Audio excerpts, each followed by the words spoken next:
Well, I guess inspiration is the key word for today, and I believe that we are receiving a lot of interesting points to work on our own inspiration.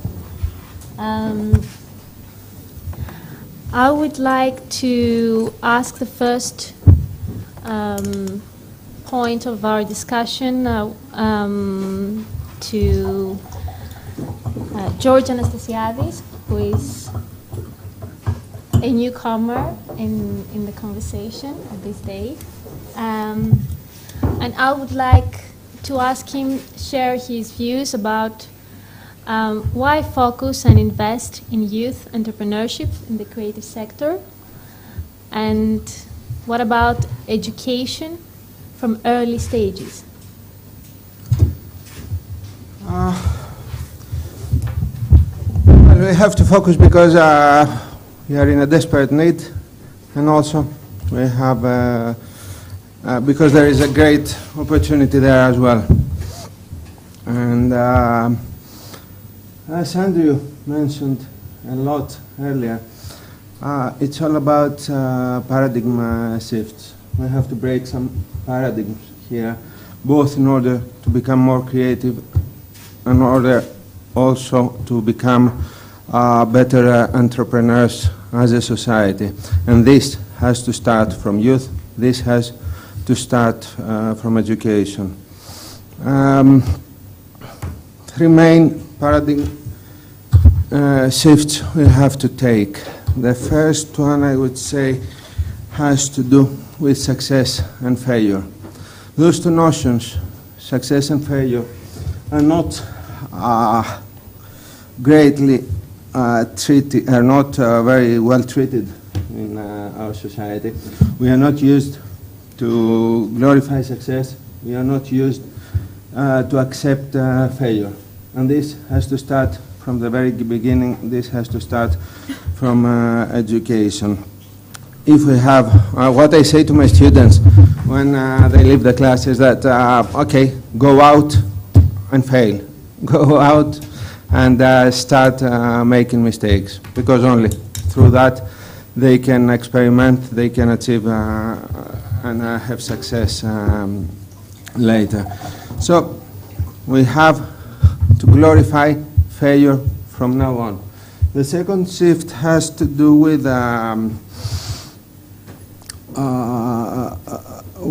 the dependence we have as people to the state.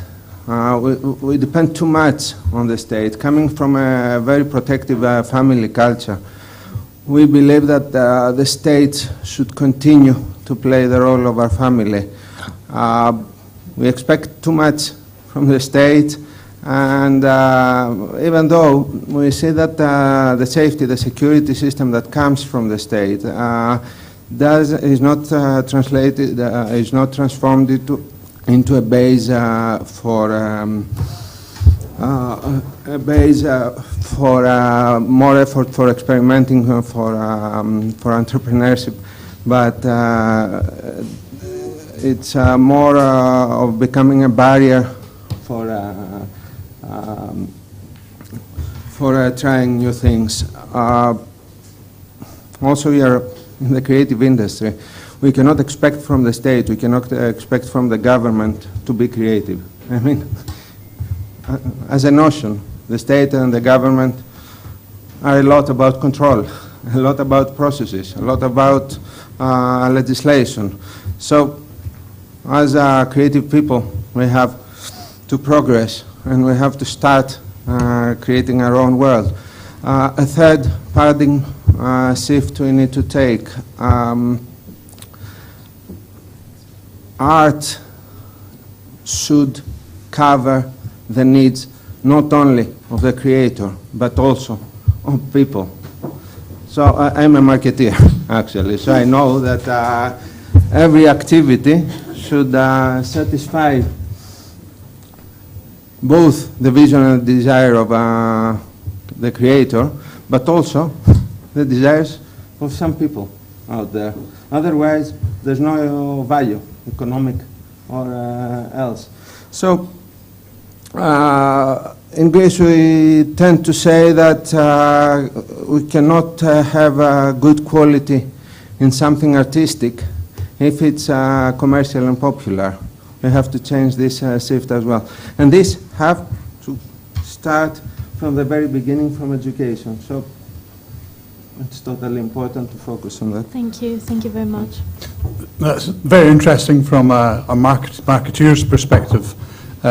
I was just wondering, maybe from Andrew's point of view or Lynn's, are there any particular approaches you think work with young entrepreneurs that you've seen in your respective experiences? Well, Lynn and I have a shared experience from being at the British Council. Yeah, I thought that. Where I created a program which is about young creative entrepreneurs, bringing them together from emerging economies. So Lynn saw it at the coalface in terms of Lebanon, where we created a program there, but where we then brought in, for example, in terms of publishing or in music or design, we would bring in young creative entrepreneurs from other parts of the world. So the Lebanese man or woman, creative entrepreneur, might be there with somebody who was coming from Estonia, or somebody who was coming from Argentina, or coming from South Africa, or coming from Kenya, or coming from Indonesia. This disparate group would come together, always with a question: what on earth am I doing to have in common with somebody from these other countries? And always by the end of the week that they were together, absolutely understanding that they had a shared passion for this particular art form, but also were facing many of the same sort of problems in terms of developing their businesses. Yes, absolutely. And I go back to the idea that I talked about a little bit earlier in my talk, the helping entrepreneurs grow their ideas, but helping them also build networks and feel that they are sort of part of this global network of people who are also toying around with creative ideas and trying to use them not only for economic value, but also for changing things, developing a better quality of life for themselves. And I think there is a lot of value in this. And I think people, we tend sometimes to not realize the real value of linking people together and of providing them access with tools to keep that connection going. So just that, I think, is very powerful. Okay. If I can just add in, I think one of the things that we have to remember is that being an entrepreneur, setting up a business, is a very, very lonely process. Yes. And anything which you can do which allows people to have access to other information, other people to take their concerns to, I think it's particularly true about Europe, that we are very, very reluctant to talk about failing. And yet, if you talk to Americans, they have no problem about talking about the failures they've had when they've been building a business of any sort. We need to be able to get beyond that and understand that actually to be successful, we have to be able to experience the failure and learn from the failure. Anybody who can build a successful business without failing in some way has been incredibly privileged. And I have to say, I question whether or not that business can actually be sustainable. So the critical thing for me is that by creating networks, by allowing young people to talk to one another about the problems that they have, you find innovative solutions. Because one of the things I remember when we first started doing the work was that a solution for a sophisticated country like the UK, in terms of getting disadvantaged communities to read, get books in front of them, we would never give them a book which was printed on newspaper. But in the Philippines, where they were trying to get people from the poorest communities to read to their kids and have books for their kids, they printed them on newspaper because they didn't need to be so sophisticated. What they needed to do was get their kids to read the books, to improve literacy. And so I think, it's really important for us to see that sometimes, actually, the solution, the problems that we perceive are not the real problems. And it's through a conversation and a dialogue that we can start to understand actually what the real problems are and how we might go about solving them, and solving them in a way which benefits many different people. Yep. Can I just add also that, what networks do actually is also solve part of the problem of access. Because access is a real problem in some parts of the Middle East, where you have fantastic entrepreneurs with great ideas, but the access is not there. So, if we get a chance to talk about, the importance of investing in opportunity, not just finding the opportunity, because, for somebody to take advantage of this, you need to invest in it. But actually, networking actually solves sometimes the problems of access that people have. I just want to bring in George at the end of the table there, just to give you a chance to...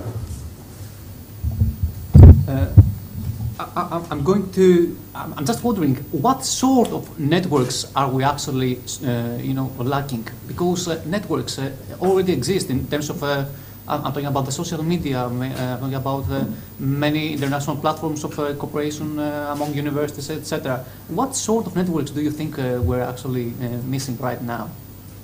So, sorry, Andrew, that's maybe a question for... Yes, it is a question. I think that the difficulty in a way is the networks, allowing people to have access to the networks that reach beyond the traditional boundaries. So the internet was created to allow academic to speak to academic. What's happened is that social media has created a whole new opportunity for a whole different series of conversations, and conversations that we didn't realize were going to be possible 10 years ago. So, to my mind, networks are really important in terms of being able to empower people to be able to use the technology in different ways, to have that access, to think about how that technology can be used, because that's then how the new business models are created. It's about allowing people to look at something and say, well, I can do something slightly different with this. I can innovate in terms of what I'm doing. And all of a sudden, a new business is created, a new business model is created. And that is, I think, the joy and the risk, but also the excitement of the creative economy in many ways. It's actually about increasing the potential of existing networks, really, and redeveloping existing infrastructures. It's not introducing from scratch. Yes, and also just bringing people together, and for them to meet and physical to realize spaces matter. Physical and other, yes, bringing people together. Facebook and other social platforms certainly facilitate how you keep in touch, but there is also value in making people aware of what is out there internationally and globally, which is something that even if you have access to Facebook and other social networks, you may not by yourself. As Andrew said, you are working in isolation, you're not sure, you don't know who's doing what elsewhere. So when you have a convener that is actually able to do that, and to be able to bring the right people together, that is a huge step for somebody who is trying to develop something. So the convener role, the role of the person who actually takes responsibility to bring people together, whether physically or virtually, but knows who to bring together, also is a huge thing.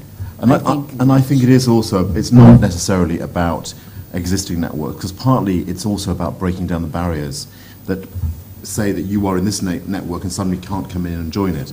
Because the thing about today about the creative economy is that it requires you to be able to work across those barriers. And so increasingly, a network which is just about visual artists or a network which is just about authors needs to be broken down, because in actual fact, authors need to be able to have access to better understand what it is that somebody is doing in terms of developing video games. Because there are things that people can learn that can help them to improve how they position their things, what they're creating in the market. So it talks to audiences in a different way.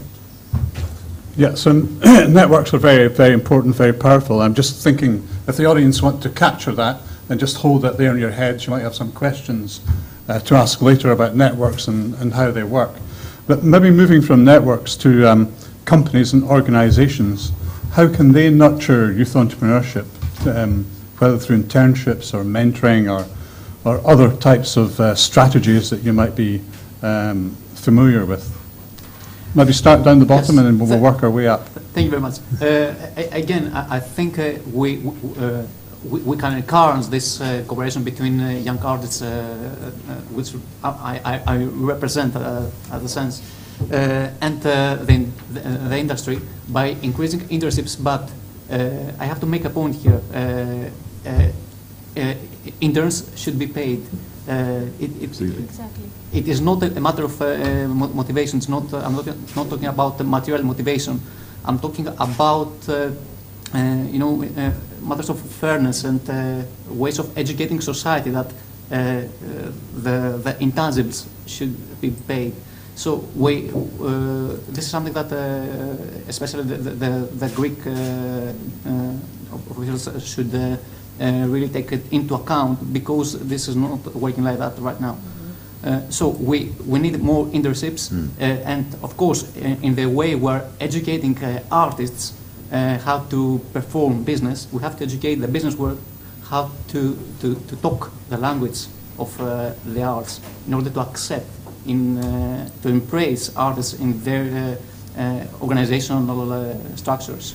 Okay. Paid internships. I have to make one small thing on what George said about internships.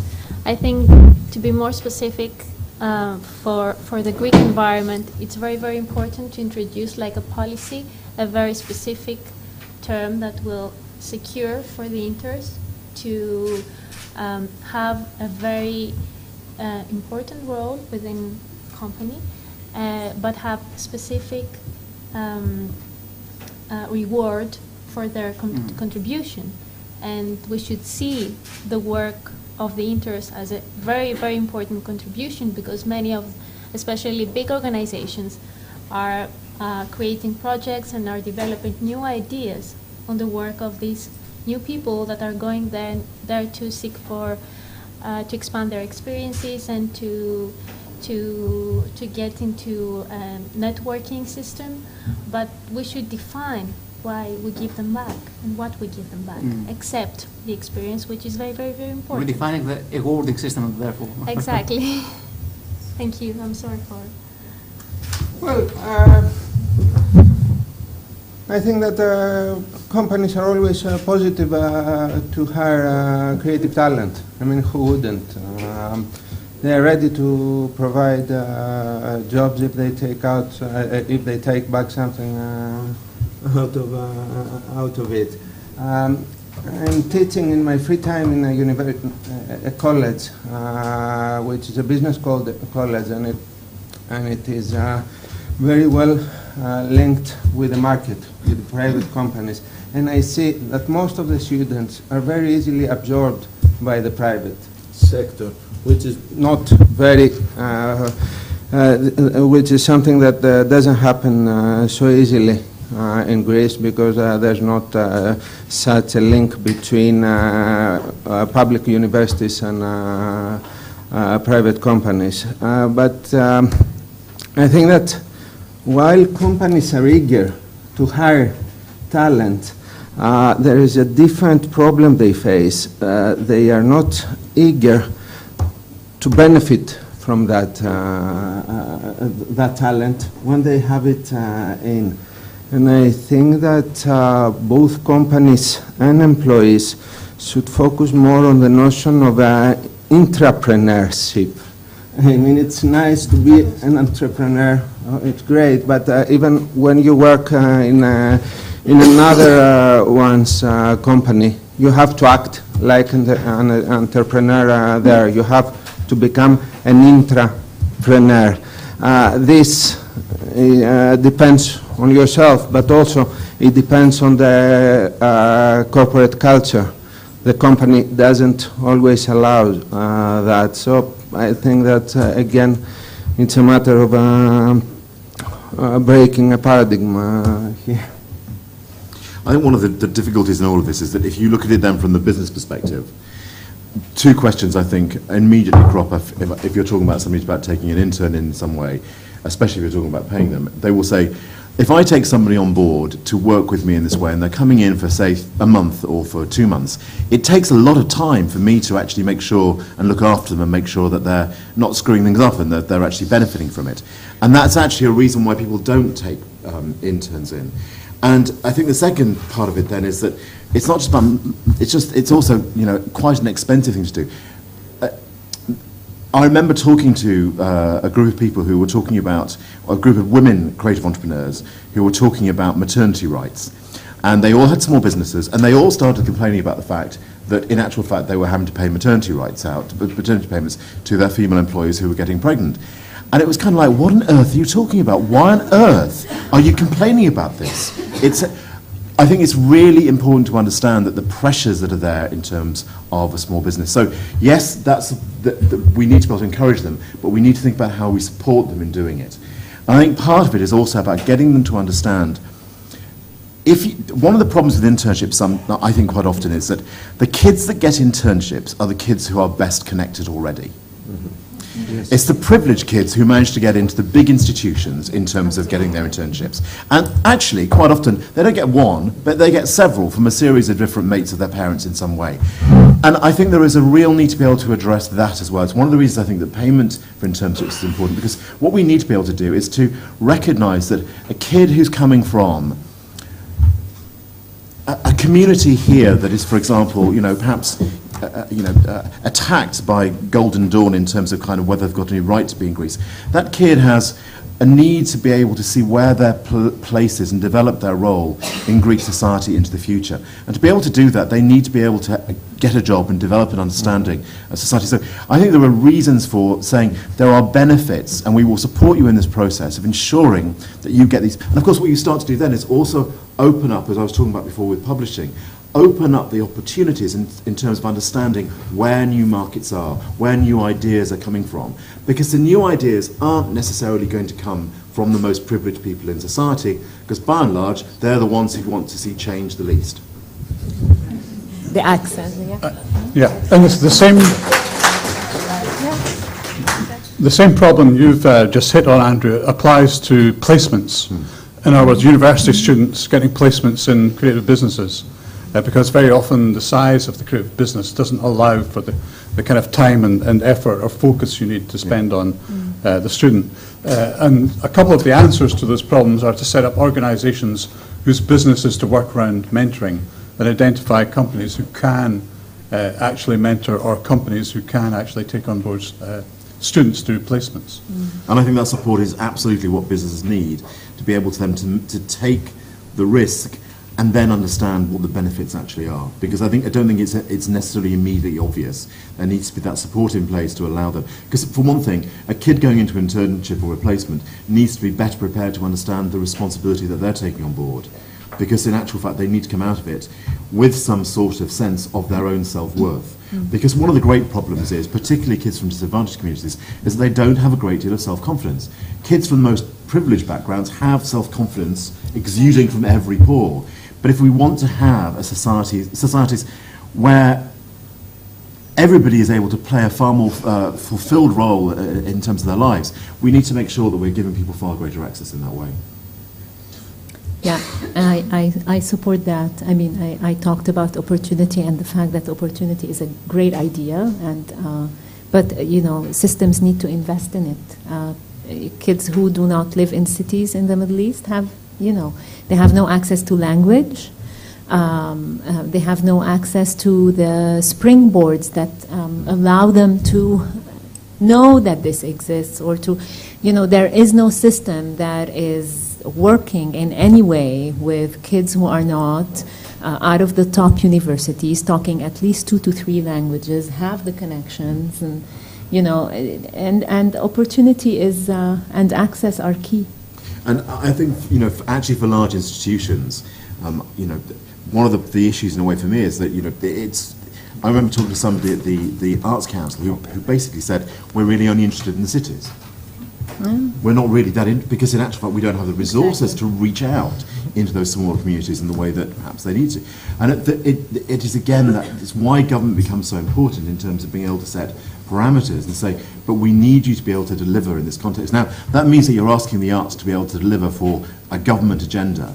But I think that's the right sort of a government agenda you want them to be delivered for. It's not about nationalism or anything which is about waving the flag, but it's actually about making sure that your society is as inclusive as possible and is creating the opportunities which allow people to be fulfilled and to be successful and to contribute to the future development of that society. Which I suppose brings us, sorry, I was interrupting.